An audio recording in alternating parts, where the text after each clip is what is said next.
नमस्कार, news capital express में आपका स्वागत है। मैं हूं आपके साथ आयुषी सोनवाने। चलिए शुरुआत करेंगे आज की कुछ अहम और बड़ी खबरों के साथ। पूर्व मुख्यमंत्री दिग्विजय सिंह ने मंत्री विश्वास सारंग पर किया पलटवार। 5 किसान नेताओं को मिली राजभवन जाने की परमिशन। कोरोना के डेल्टा प्लस वेरिएंट को लेकर बैठक में बनाई जाएगी रणनीति। राज्यपाल को ज्ञापन सौंपे बिना वापस लौटी मेघा पाटेकर। बीजेपी प्रदेश प्रभारी के बयान पर बोले पीसी शर्मा। बढ़ते पेट्रोल डीजल के दामों को लेकर युवा कांग्रेस कार्यकर्ताओं ने किया विरोध प्रदर्शन। और अब खबरें विस्तार से। पूर्व मुख्यमंत्री दिग्विजय सिंह ने मंत्री विश्वास सारंग के खिलाफ तीखी प्रतिक्रिया दी है। उन्होंने कहा कि मैंने आपसे कहा था ना कि कैलाश सारंग जी मेरे मित्र हैं, पर उनका यह बेटा विश्वास सारंग है। जब मैं मुख्यमंत्री था तो वह मुझसे क्या काम करवाने आता था, वह चीज़ की जानकारी मैं आपको नहीं दे सकता, लेकिन ऐसी टिप्पणी करना कैलाश सारंग जी ने तो नहीं सिखाया होगा, पता नहीं कहां से सीखे हैं। मैंने आपसे कहा ना, कैलाश सारंग जी मेरे मित्र थे। उनका जो ये बेटा विश्वास सारंग है, जब मैं मुख्यमंत्री था तो क्या क्या मुझसे काम कराने आता था, वह उसकी जानकारी आपको नहीं दे सकता। लेकिन ऐसी भद्दी टिप्पणी करना शायद कैलाश सारंग जी ने तो उनको नहीं सिखाया है, पता नहीं कहाँ से सीखे हैं। लेकिन मैं आपसे पूछना चाहता हूँ, मोदी जी किससे पूछ के पाकिस्तान गए थे? बिना बताए गए, बिना प्रोटोकॉल को अपनाए। 5 किसान नेता मेघा पाटेकर के साथ पहुंचे राजभवन, जहां राज्यपाल को राष्ट्रपति के नाम का ज्ञापन सौंपा जाएगा व कृषि बिल वापस लेने की मांग की जाएगी। वहीं मेघा पाटेकर ने कहा कि केंद्र सरकार कृषि बिल वापस नहीं लेगी तो किसान आंदोलन लगातार जारी रहेगा। देखिए, कार्य योजना तैयार हो रही है यूपी मिशन, और उसमें अभी हमने सबक बंगाल में सिखाया है, अब हम उत्तर प्रदेश में सिखाएंगे। 2024 तक आंदोलन हमारा जारी होगा। 2024 में पूरे देश में सिखाएंगे, क्योंकि ऐसी अलोकतांत्रिक सरकारों को सत्ता में रहने का कोई नैतिक अधिकार नहीं है। कोरोना के डेल्टा प्लस वेरिएंट पर बोले चिकित्सा शिक्षा मंत्री विश्वास सारंग। उन्होंने कहा कि डेल्टा वेरिएंट के मरीजों की कॉन्ट्रैक्ट ट्रेसिंग की जा रही है। दिग्विजय सिंह पाकिस्तान परस्त हैं, वह देश को तोड़ने का काम कर रहे हैं। कोरोना पॉजिटिव की जो सबसे तेज गति थी, जो पीक था, उस समय जितने टेस्ट हो रहे थे उतने ही माननीय मुख्यमंत्री जी के निर्देश पर आज भी उतने ही टेस्ट हो रहे हैं।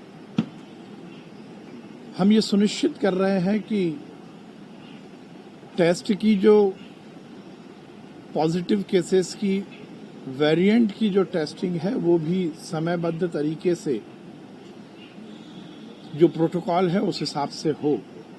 कोविड का बहाना बनाकर मेघा पाटेकर को राजभवन के गेट पर ही रोका गया, जिस वजह से मेघा पाटेकर वापस लौट गईं बिना ज्ञापन दिए। उन्होंने कहा कि राजभवन ने अतिथि का अपमान किया है। आगे कहा कि अब हम ज्ञापन स्वयं राष्ट्रपति को ही देंगे। बीजेपी प्रदेश प्रभारी मुरलीधर राव के बयान पर पलटवार करते हुए पीसी शर्मा ने कहा कि बीजेपी ने कम से कम यह तो माना कि देश की आज़ादी में कांग्रेस का योगदान रहा है। इस देश को आज़ाद कराने में महात्मा गांधी, जवाहरलाल नेहरू का बड़ा योगदान रहा है। यह मुल्क संविधान से चलता है।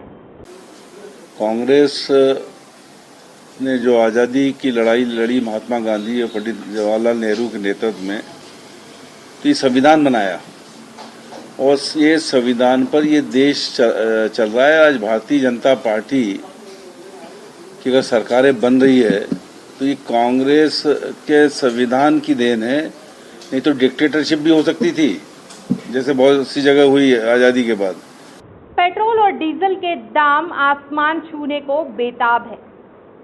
इस मूल्य वृद्धि के खिलाफ कांग्रेस श्रृंखलाबद्ध आंदोलन कर रही है। शुक्रवार को जबलपुर में कांग्रेसी युवा कार्यकर्ताओं ने एक पेट्रोल पंप पर जाकर विरोध प्रदर्शन किया उन्होंने कहा कि पेट्रोल डीजल दाम बढ़ने से जरूरी वस्तुओं के दाम भी बढ़ जाते हैं, जिससे आम आदमी की जेब पर बोझ बढ़ जाता है। उन्होंने पेट्रोल डीजल के दाम कम करने की मांग की है और ऐसा न होने पर उग्र आंदोलन की चेतावनी दी है। आज युवा कांग्रेस द्वारा पेट्रोल मूल्य वृद्धि के बढ़ते हुए दामों को लेकर जवाहर बाग पेट्रोल पंप पर विरोध प्रदर्शन किया गया। जिस तरह से पेट्रोल डीजल के दाम आसमान छू रहे हैं, उससे महंगाई अपने चरम पर है, जिसके कारण रोज़मर्रा की चीज़ों पर असर पड़ रहा है। इसी के विरोध में आज युवा कांग्रेस ने अपना विरोध प्रदर्शन किया और मूल्य वृद्धि को वापस लेने की मांग की। अभिषेक सोनकर, जिला महासचिव युवा Congress Jabalpur. Smart city award 2020 को लेकर बोले कैबिनेट मंत्री भूपेंद्र सिंह। देश की 100 स्मार्ट सिटी की रैंकिंग की घोषणा हुई है, जिसमें मध्य प्रदेश के 7 शहरों को अलग अलग श्रेणियों में अवार्ड्स मिले हैं। देश की नंबर 1 स्मार्ट सिटी रैंकिंग में इंदौर को स्थान मिला है, वहीं सागर को भी तीसरे राउंड की श्रेणी में दूसरा स्थान मिला है। यह मध्य प्रदेश की जनता के लिए सम्मान की बात है। देखिए, जो देश की 100 स्मार्ट सिटी हैं, उनकी रैंकिंग की कल घोषणा हमारे केंद्रीय मंत्री माननीय हरदीप पुरी जी ने की है और इसमें मध्य प्रदेश के हमारे 5 शहर अलग अलग श्रेणियों में 100 स्मार्ट सिटी में स्थान पाया है। इस वक्त की खबरों में फिलहाल इतना ही। आगे की खबरों के लिए बने रहिए हमारे साथ और मुझे दीजिए इजाजत। नमस्कार।